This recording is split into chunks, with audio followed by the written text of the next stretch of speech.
But don't you dare think that you have a young kid 5 years of old and they don't see the differences in color, how you treat people, how you speak to people, and how you react to people.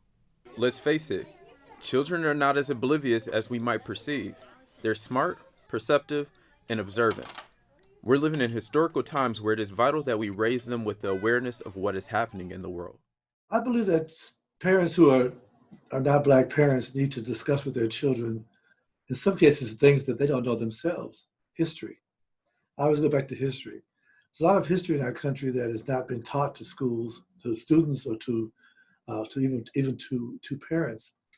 So they need to find out and ask the questions so that their students are aware of what goes on in the world. They're also seeing a lot of things in this world right now. And there need to be honest conversations about how white students live and how Black students live. Believe it or not, by the time a youngster is in first grade, they clearly understand what's right and wrong. They clearly understand color. We know that from Memphis. So by the time you were 6 going to first grade, or before, actually before you're interacting in that environment. So you can't wait to teach it in isolation. Oh, now's the time for discussion on racism. It does not work with that. Racism is introduced in everything we do from birth.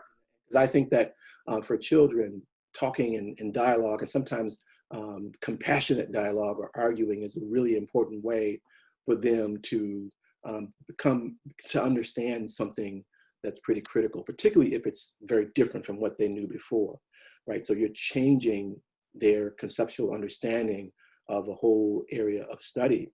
But it is also very personal, right? Because racism for people of color is a personal thing. And so they're deeply emotional about it. But at the same time, I think the learning experience was quite wonderful to see.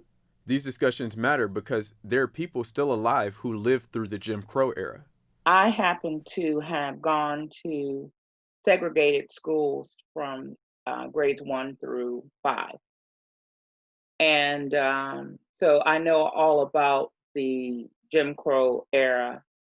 And I know that I never questioned my father about why the Black lady at the counter at Crest Department Store served me my hot dog, but we never sat down at the counter. We had to go stand in the alley and eat that. And then I didn't know the movie theater had a bottom because we had to go in the balcony. So that leads us to the question: how do we educate and spread the awareness of these racial inequities to our children? I think you can introduce children to these major concepts around slavery and social movements and the fight for social justice through literature that's appropriate for them. And then you can have these conversations. And so I would add additional details that I knew just from the studies that I had done in our conversations about what was going on. And I would have them write and reflect on what they had learned, and then have them also think about, like, then how does that connect to what's happening in the community today? I think honesty is the first thing. You have to accept the fact that these inequities did occur. They did happen. And you can't take them back. It's just like words. When you hurl them, they're out there in the atmosphere and you can't take them back. And sometimes the truth is hidden away from us in our textbooks and in our sanitized version of history. And what we don't know, we have to go learn, because I had to go learn. When I was a student, I learned nothing at all about Black music. I learned it on my own. And when I discovered it, I began to teach it and have been teaching it ever since. But those things were not in the books that I learned. So I had to go back and find that. So for educators, particularly for people who are going to be teachers of students, they need to learn the whole story and learn how to incorporate that story into what they're learning.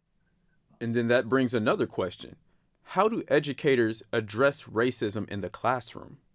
Non-Black educators should go from the reference of what the kids are saying or doing and call it to their attention right away.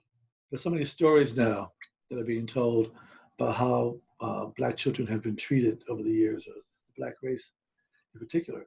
And I think we have to start having those conversations that if you don't know, you have to ask and be prepared to be embarrassed sometimes, to be unaware, and not to be, I guess the word I should use is not to be self-righteous or to be defensive, but to try to understand how somebody else lives. You know, I just hate that phrase, some of my best friends are Black, or some of my best friends are Asian or Mexicans. But I would never say that to anyone. I would just say, you know, that's very offensive. Have you stopped to think about it? Especially when I'm dealing with teachers. We all need to make sure that we're giving the correct explanation to our children. And that is a feat that's going to take some time.